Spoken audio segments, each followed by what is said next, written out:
Hi everyone, welcome back to Art of the Part. In this video, we're going to continue on with our discussion of SolidWorks assemblies, and I'm actually going to finish up this assembly in that I'll bring in a couple of parallels so that I can raise the part off the surface of the vise, as well as bring in our 98431 component that we've been working on in previous videos. From there, I can make an exploded view of all these different components and show how they work together and that they're going to be assembled. This is going to be helpful because when we're making a 2D drawing for our setup sheet, we can show that exploded view in that setup sheet with a list of the bill of materials so that when somebody is putting this all together, they know exactly what to do and what parts to grab. So that said, we're going to bring in these parallels and this 98431 part. We're going to build off of some of the topics that we've already covered in that you'll notice that when we downloaded the vise and riser files for the students, we have a 1" by 6" by 1/8" parallel, and this is going to be a parasolid file. So if I right click and get the properties of it, this isn't going to be a native SolidWorks part. So just like what we did before, we'll have to open this up and import it and save it natively to SolidWorks. So I'm going to, again, get in the good habit of just minimizing whatever window that I'm working in, and then getting back to the SolidWorks home screen so that when I open up the File Explorer tab, or sorry, the File Explorer window, I can click and hold and drag on this 1" by 6" by 1/8" parallel, drag, drop into the SolidWorks home screen, and I can do a import diagnostics. And I'll hit yes, yes, and then this might be a good part. It's pretty easy. You could do a feature recognition if you want and step through it, but I'm going to hit no just for the sake of time, and I'm just go File, Save As, and I'm going to save it to my completed vise and riser assembly folder and save it the exact same name. And then if you're familiar with toggling between these windows, you can either go over here to Window and go back to the vise and riser assembly, or the quicker way is to hold down the Control key and then cycle through these by clicking Tab while holding down the Control key. So I'm going to get back into my completed vise and riser assembly, and I'm going to insert a component of that 1" by 6" by 1/8" parallel. And instead of going back into insert component, because I'm going to need 2 of these and then bringing that in again, I'm going to show you the quick way of just making a copy. I can once again hold down the Control key, click, hold, and drag on this part and just drag a part off of it. And it's just going to make a copy, an exact copy of that parallel. So inside my feature tree, you'll notice that I have 2 of these 1" by 6" by 1/8" parallels now. And I'm just going to go through and make these up. And don't be too critical of yourself on these mates because the parallels are going to move freely in the vise until it's clamped down, and we're never going to have them in the same spot twice. The only way that we're going to do that is if we have specific parallels that are set up with soft jaws and such. So I'm just going to mate the faces to the vise and then the grip itself, and then I'm just going to move it somewhere in the center. And I'll do the same thing to the other side.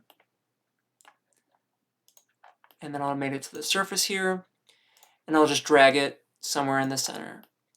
And then now I'm going to have to complete my mate feature and then insert components again and look for our 98431 part. So I'll go to Insert Components, I'll go to Browse, and then I just got to look for our 98431. That might be in a couple folders before, and this is our 98431 part. I'm going to just drop this anywhere here in the assembly, and then I'll be able to mate this accordingly as well. So I'll have to get the bottom face to the top of the parallels, and I'll have to get each one of these faces to the vise grips, and then I'll just have to center the part somewhere. I'll probably just make it like a 3/4 of an inch off of one of these surfaces. So I'll go to Mate, and I'll just mate the bottom surface of our 98431 part to the top of the parallel. I don't have to do it on both sides because it's already recognizing one side. And then I'll just have to mate this face to this face. And then once again, to close or collapse the vise on itself, we have to get this face to this face. And then I'll move in symmetry there. And then I'll do a distance mate from this face to one of these outside faces of the vise grip. And then it's going to go coincident off the bat here. And then I'm going to add a distance, and I'll just type in 0.75 inches, and that'll center it pretty good. It's not going to be perfect or exact, but it's close enough. And I'll hit the green check mark. So once I have this all mated up, I'll complete my mate feature.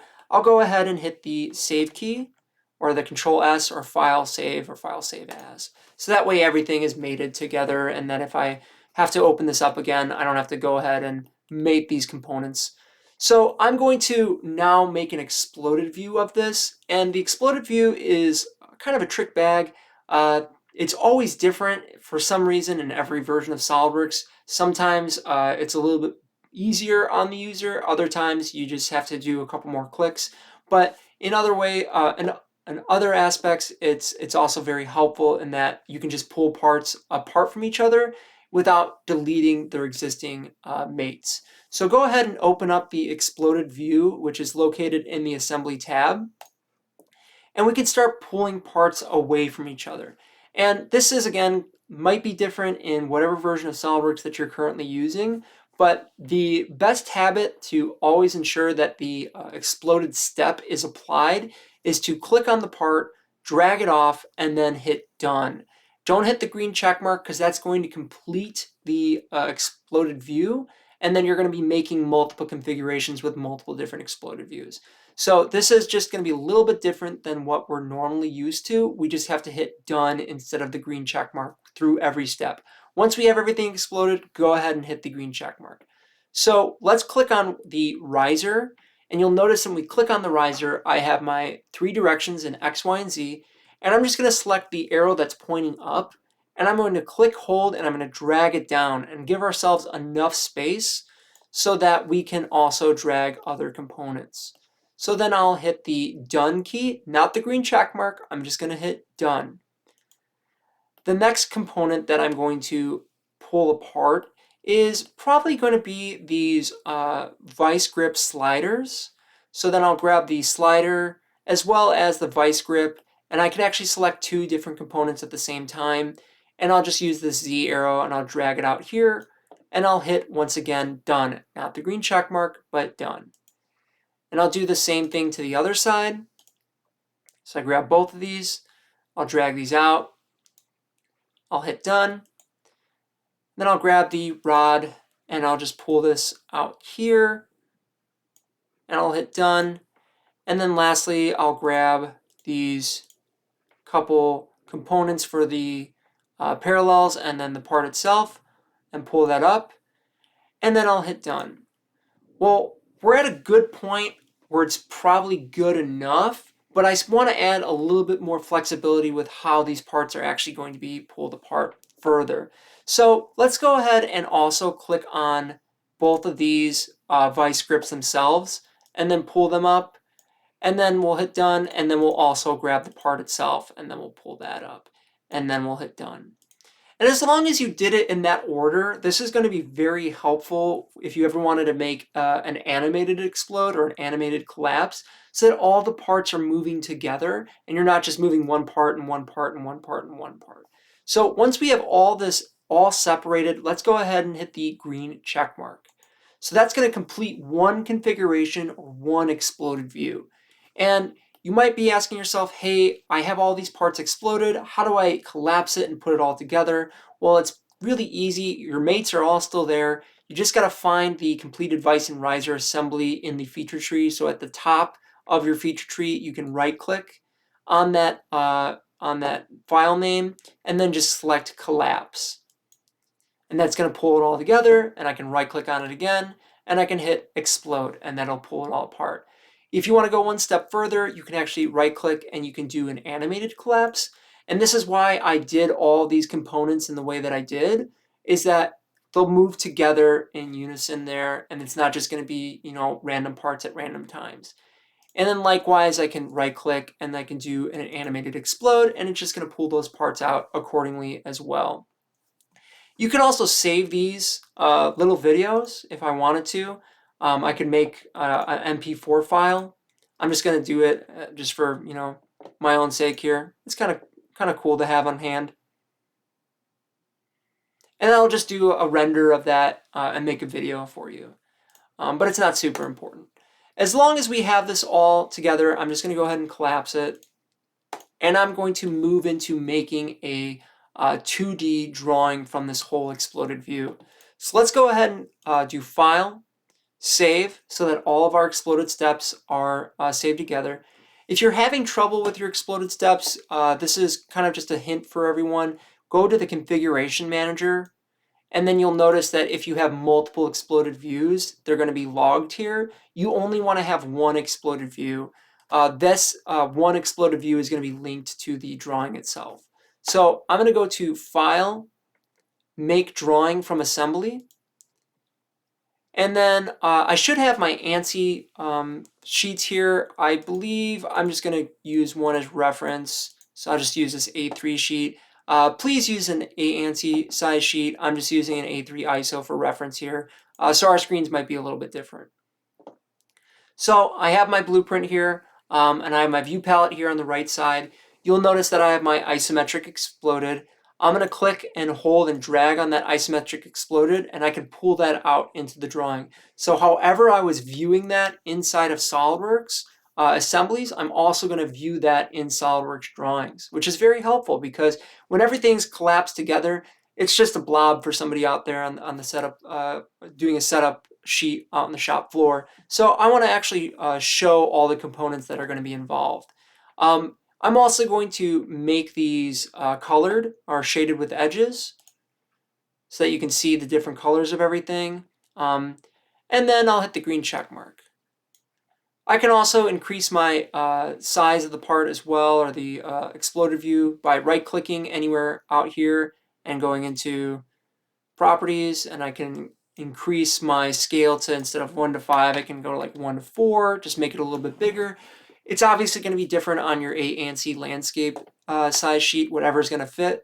And then lastly, we're going to include a table or a bill of materials that's going to be linked to this assembly. So I'm going to be inside the Annotations tab inside of 2D Drawings, and then I'll go and select Bill of Materials.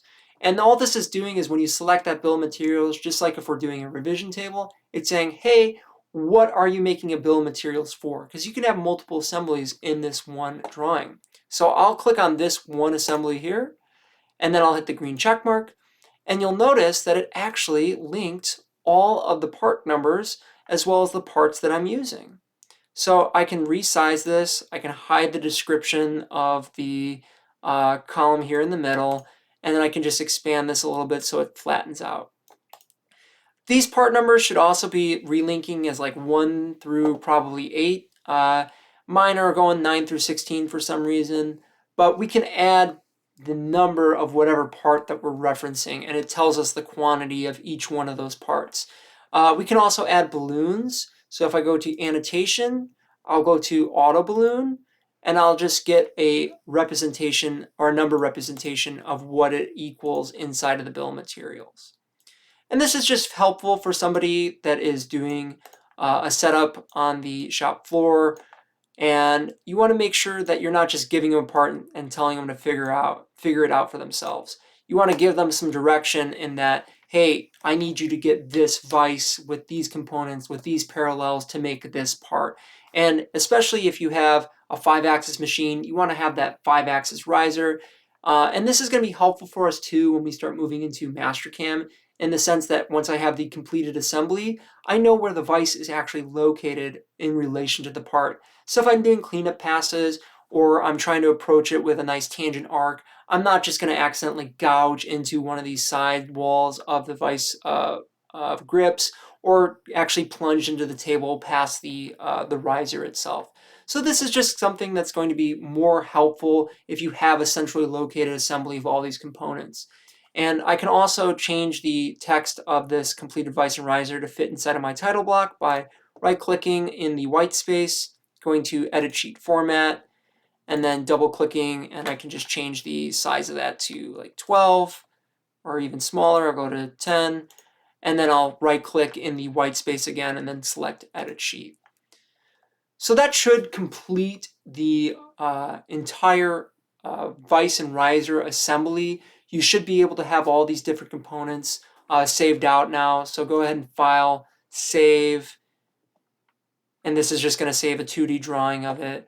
and then just export it accordingly, whether it be the, if I Control Tab over to the assembly, you can file, save as, you can do, a step file or a Parasolid file or, a native SolidWorks file, as well as if I Control Tab over to this 2D drawing, I can file, save as, and then I can change it to a DXF, DWG, or a PDF. So this will be the last video in the SolidWorks assembly conversation. Hope this helped out. Thanks.